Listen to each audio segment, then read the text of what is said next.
প্রাত্যহিক কাজ করতে আমার প্রচুর সময় লাগে বা প্রায় কোনো কাজই সময় মতো করতে পারি না। এটির কারণ কি এবং এর চিকিৎসা কী সেটি নিয়ে আমি কথা বলবো। আমি আছি কাউন্সিলিং সাইকোলজিস্ট আসাদুজ্জামান রাজু।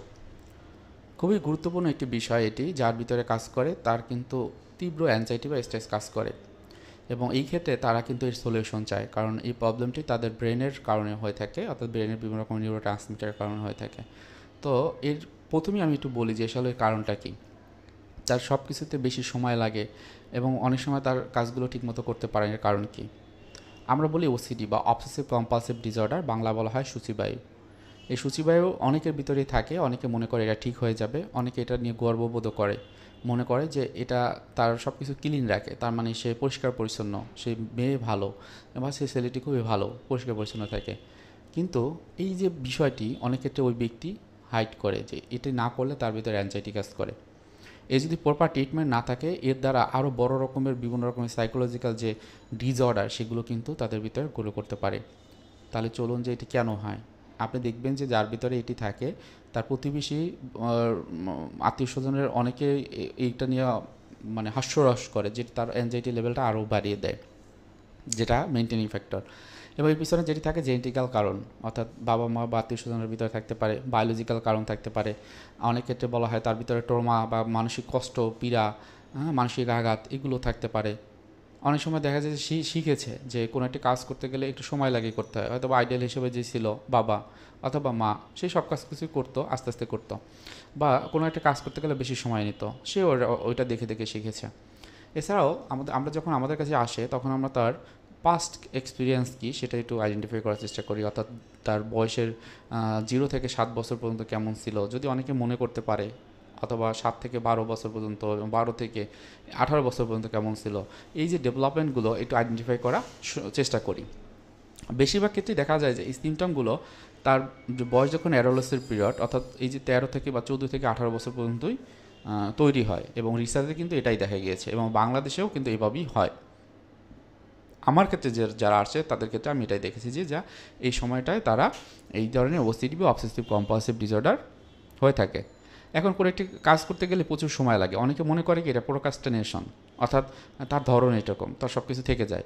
যখন আমরা আরেকটু কথা বলি, আরেকটু এক্সপ্লোর করি, তখন দেখি না, ওসিডির অন্যান্য সিমটমগুলো তার রয়েছে। হয়তোবা সে বারবার হাত ধোয়, কোনো একটি কাজ বারবার চিন্তা করে, অথবা তার ভিতরে রিলিজিয়াস বিভিন্ন চিন্তা হয়, ধর্ম সংক্রান্ত চিন্তাভাবনা, নিজেকে নাস্তিক মনে হয়। আবার অনেক ক্ষেত্রে মনে হয় যে পৃথিবীটা কেমন যেন আমার মতো না। হয়তোবা এমন হয় যেতে সে মনে করে যে কোনো কাজে আমি ঠিকমতো করতে পারি না, কোনো কিছুতেই আমি পারফেক্ট না।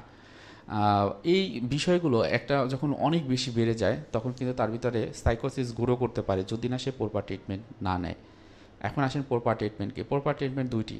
আপনি যদি বাংলাদেশ থেকে নেন, ইন্ডিয়াতে নেন, বা অন্য পৃথিবীর যে কোনো দিন, এই ট্রিটমেন্ট দুই রকমের। একটা হলো সাইকিয়াট্রিক মেডিসিন এবং কাউন্সেলিং বা সাইকোথেরাপি। কাউন্সেলিং বা সাইকোথেরাপি হলো টক থেরাপি, অর্থাৎ ব্রেনের যে পার্টগুলো অ্যাফেক্টেড হয়েছে সেটি আপনার কথা বলার মাধ্যমে ওই যে অ্যাফেক্টেড এরিয়াকে ভালো করা, আরও ম্যাচিউর করা, স্ট্রং করা। এবং এই ক্ষেত্রে দেখা যায় যে আপনার হয়তো বা একজন কাউন্সেলিং সাইকোলজিস্টের কাছে প্রতি সপ্তাহে একবার আসতে হবে। মোটামুটি 12 থেকে 18টা সেশন নিলে আপনি মোটামুটি বুঝতে পারবেন আপনার ভিতরে একটা পরিবর্তন চলে আসছে। এবং এটি আমি আমার ক্ষেত্রে দেখেছি, প্রায় 6 থেকে 7 নাম্বার যে সেশনটা থাকে তখনই একটা পরিবর্তন তাদের ভিতরে চলে আসে।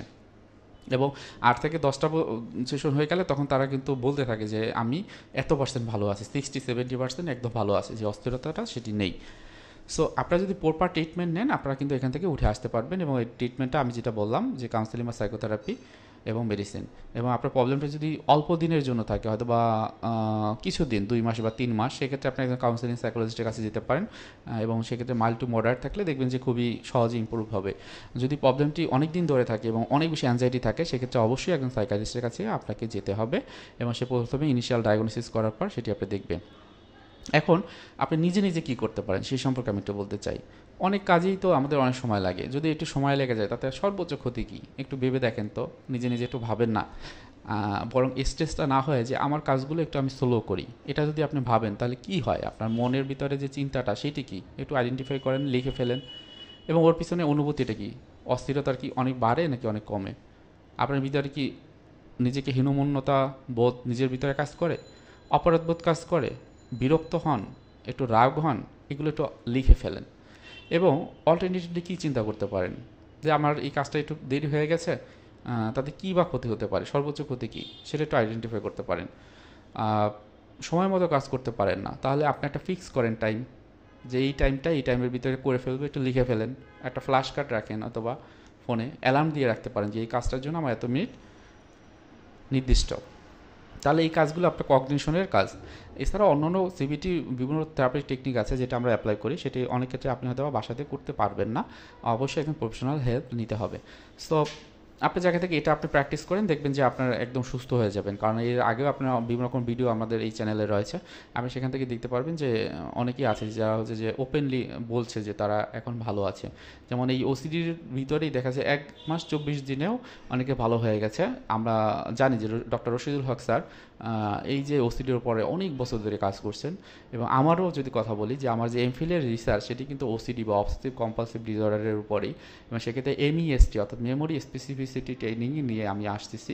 হয়তো এই বছরের ভিতরে যদি এটা পাবলিশড হয়, হয়তো আগামী বছর থেকে এটা অ্যাপ্লাই করতে পারবো আমাদের বাংলাদেশি জনগণের উপরে।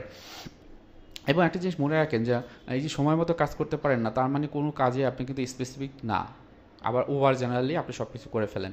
তো এটাও একটা এমএসটি টেকনিক, যেটি হলো এই মুখে বলে সম্ভব না, কারণ এটা একটা বড় একটা বিষয়। সেক্ষেত্রে অবশ্যই একজন প্রফেশনাল কাউন্সেলিং সাইকোলজিস্টের কাছে গেলেই এই ট্রিটমেন্টটা পাবেন। এবং নিজে নিজে আর বিষয়ে কিছু করতে পারেন, সেটা হলো আপনি একটু মেডিটেশন করতে পারেন, বিভিন্ন রকম মেডিটেশন রয়েছে, সেটি একটু দেখে করতে পারেন, বা ব্রিদিং এক্সারসাইজ বা শ্বাসের ব্যায়াম এগুলো করতে পারেন। তো মোটামুটি ভিডিওটি আজকে এই পর্যন্তই ছিল। যদি কারো কোনো রিকোয়েস্টের ভিডিও থাকে আপনার কমেন্টে জানাবেন, এবং আপনি যদি নতুন হয়ে থাকেন আমি আপনাকে রিকোয়েস্ট করছি যে আপনারা এই চ্যানেলটি সাবস্ক্রাইব করবেন। সবার জন্য শুভকামনা। আসসালামু আলাইকুম।